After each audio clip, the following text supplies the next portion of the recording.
Vous vous posez peut-être cette question. Est-ce que nous sommes enfin à la fin de ce marché baissier ou est-ce que le marché baissier des crypto-monnaies va continuer de chuter encore pendant des mois? Il y a beaucoup de personnes qui donnent leur avis subjectif. Moi, je pense que ça va continuer de baisser. Moi, je pense que ça va continuer de monter. Mais peu de personnes, au final, donnent un avis objectif. Donc, dans cette vidéo, je vais vous donner les 5 critères totalement objectifs qui nous permettra de savoir si nous sommes en ce moment dans un marché baissier ou pas, et est-ce que nous sommes en train d'en sortir ou pas. Quand ces 5 critères et ces 5 planètes seront alignés, eh bien, ça nous donnera le top départ du marché haussier qui arrivera par la suite. Mais avant que je vous révèle ces 5 critères, eh bien, si vous souhaitez une formation offerte qui vous permettra d'investir dans les crypto-monnaies de manière simple et en automatique, j'ai une vidéo à vous offrir. Pour y accéder, c'est simple. Cliquez sur le bouton en haut à droite de cette vidéo, cliquez sur le bouton qui se trouve sous cette vidéo, inscrivez-vous et je vous enverrai tout ceci par email gratuitement, ces 5 vidéos formation offertes. Le premier critère que l'on doit voir ensemble, c'est déjà la différence entre macroéconomie et microéconomie et que ces deux planètes doivent être alignées pour que ça fonctionne. Parce que l'un ne fonctionne pas sans l'autre. Donc déjà, c'est quoi la macroéconomie? Eh bien, c'est l'économie au niveau mondial.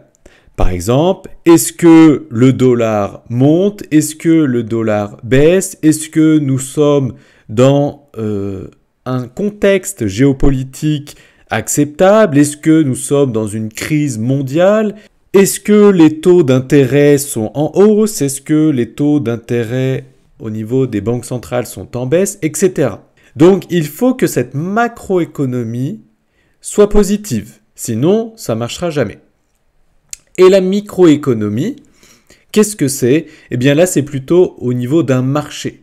Est-ce que le marché du S&P 500 est favorable? Donc, est-ce que les entreprises sont en bénéfice? Est-ce que les entreprises sont en difficulté? Est-ce que tel ou tel secteur au niveau macro est en pleine expansion, en croissance ou non? Et en fait, si la microéconomie va très bien, que les entreprises vont très bien, etc., mais que la macro ne va pas bien, du genre il y a une guerre mondiale, eh bien c'est la macro qui influera sur la micro. Donc c'est pour ça qu'il faut toujours regarder si la macro va bien et si la micro va bien. Parce que si, par exemple, on voit que le Bitcoin est dans un bon scénario et que nous avons toutes les planètes au niveau micro qui sont alignées pour investir, mais qu'au macro, ça ne va pas bien, eh bien, ce n'est pas le moment d'investir dans le Bitcoin puisque dans une échelle beaucoup plus haute, ça ne va pas bien, ce qui va influencer sur, en l'occurrence, le cours du Bitcoin. Vous comprenez ? Et donc, c'est ce qu'on va voir dans cette vidéo avec ces 5 critères. Regardez le cours du dollar. Est-ce qu'il monte ou est-ce qu'il chute? Parce que vous le savez peut-être, d'ailleurs, je vais ajouter le cours du Bitcoin. Vous le voyez ici. Quand le dollar chute, le Bitcoin monte. Quand le dollar monte, le Bitcoin chute. Quand le dollar chute, le Bitcoin monte. Et quand le dollar monte, le Bitcoin chute. Donc, il faut absolument que le dollar chute pour que le Bitcoin monte. Sinon, ça ne marchera pas. Ou ça va être beaucoup plus difficile, tant qu'à faire, que toutes les planètes soient alignées pour que le Bitcoin explose à la hausse. Mais ça fonctionne avec tout autre actif, d'ailleurs. Alors, donc là, vous voyez que, je vais mettre en non logarithmique, le dollar est dans un canal haussier. Donc là, c'est plus exactement le DXY, c'est-à-dire le dollar comparé aux plus grosses devises qu'il existe.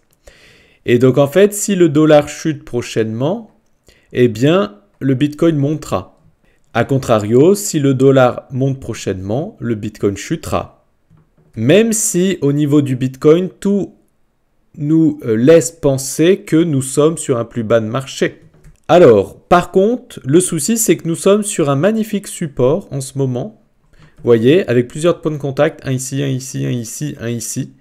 Donc, il est possible que le dollar rebondisse à ce niveau-là. Je ne sais pas jusqu'à où. Hein. Si c'est le cas, bah, ça veut dire que le Bitcoin chutera. Et ensuite, le Bitcoin pourra augmenter. Donc, on va dire qu'il va monter jusqu'à là. Et ensuite, il chuterait peut-être encore plus bas. Et dans ce cas-là, le Bitcoin, bah, du coup, chuterait, hop, et ensuite monterait. D'accord? Donc ça, c'est la première chose. Le dollar doit chuter pour que le Bitcoin puisse, de manière plus fortement, monter.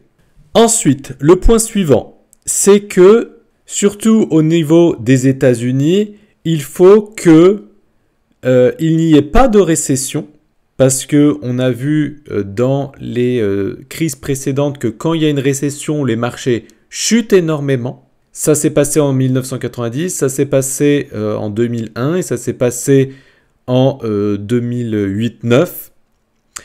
Et donc, souvent, quand la Fed monte ses taux, vous voyez, elle monte ses taux, ensuite, elle commence à les baisser et après, il y a une récession. Vous voyez, elle monte ses taux, elle les stabilise, elle les baisse, il y a une récession. Elle monte ses taux, elle les stabilise, elle les baisse, il y a une récession. Donc, potentiellement, que la Fed veut monter ses taux jusqu'à 5%.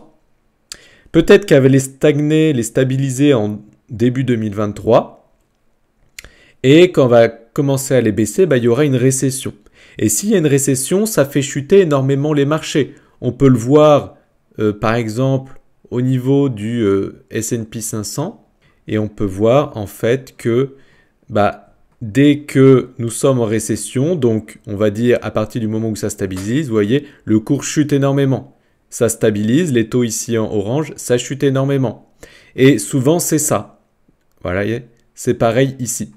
Et donc potentiellement que si on a une récession, les marchés vont chuter énormément et le Bitcoin, pareil, puisque pourquoi les gens iraient acheter du Bitcoin alors que les États-Unis et donc potentiellement le monde par la suite est dans une récession.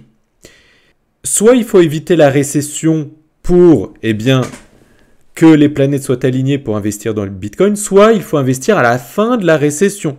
Dans ce cas-là, si on investit à la fin de la récession, souvent c'est 3 mois après le pivot de la Fed. Donc le pivot de la Fed, c'est quand elle arrive sur un plateau et qu'elle commence à baisser ses taux, pas réduire l'augmentation, mais baisser vraiment les taux. Donc par exemple, moins 0,25. 3 mois après ce pivot, généralement, on arrive au bas du marché, comme vous pouvez le voir ici.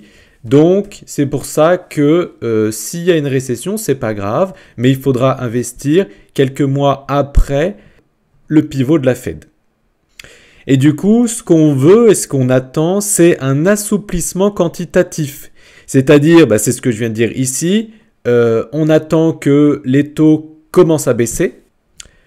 Ensuite, potentiellement, comme il y aura une récession, etc., s'il y en a une, ça leur donnera des bons arguments pour enclencher la planche à billets. Ils vont dire, comme il y a des récessions, les entreprises ont un peu de mal, on va imprimer plein d'argent et on va leur donner. Et donc ça stimulera l'économie, ça stimulera la croissance et ça stimulera l'investissement. Et souvent, ils font ceci quand nous arrivons vers des taux relativement bas, proches de zéro. Et en plus, il est possible que la Fed rachète des actifs dans leur bilan. Et dans ce cas-là, là aussi, ça permettra de faire exploser les marchés à la hausse. Et le cinquième et dernier point, c'est qu'il faut éviter les signes noirs. Parce que si on a un signe noir au niveau macro ou micro, dans ce cas-là, ça peut être compliqué. Par exemple, au niveau micro, donc au niveau, par exemple, du marché du Bitcoin. S'il y a un nouveau cadavre qui sort des placards autres que FTX, Celsius, Luna, etc., forcément, ça peut faire chuter son prix, comme par exemple Genesis ou autre. Ensuite, la régulation, si elle est très sévère, ça peut faire chuter le prix. Ensuite, MTGOX, quand il va libérer les bitcoins à leurs clients qui se sont fait pirater il y a de ça quelques années, ces personnes vont potentiellement pouvoir les vendre et donc faire encore chuter le prix énormément. Et ensuite, il faut savoir que le bitcoin n'a jamais vécu une crise comme il la vit en ce moment. Le Bitcoin n'a pas vécu la crise, la bulle Internet des années 2000, n'a pas vécu la crise des subprimes en 2008, il a été créé en 2009. Donc vous voyez que dans toute son existence, il n'a pas vécu de crise, il a vécu que la planche à billets. Et donc, forcément, il a pu croître dans un contexte macroéconomique très favorable. Mais là, nous sommes dans un contexte macroéconomique assez défavorable, comme il ne l'a jamais vu depuis son existence. Donc ça peut être assez compliqué. Donc ça, c'est tous les menaces au niveau microéconomique. D'ailleurs, je vous ai tourné une vidéo qui s'appelle « Les 7 menaces peu connues qui pourraient faire chuter le cours des cryptos en 2023 ». Je vous invite à la regarder. Elle a fait peu de vues, mais pourtant, elle est très intéressante. Et le deuxième point, c'est au niveau macroéconomique. Forcément, s'il y a une guerre, une crise mondiale, le Covid ou je ne sais quoi, forcément, si la macro ne tient pas, la micro ne peut pas être favorable et les cours ne peuvent pas s'envoler non plus. Si vous avez aimé cette vidéo, merci de la liker, abonnez-vous pour ne plus louper mes vidéos et pour rappel, si vous souhaitez une formation gratuite pour vous lancer dans les crypto-monnaies, dans les règles de l'art, c'est offert. Cliquez sur le bouton en haut à droite de cette vidéo, cliquez sur le lien qui se trouve sous cette vidéo pour y accéder. Je vous dis à très bientôt dans une prochaine vidéo, j'espère. Ciao!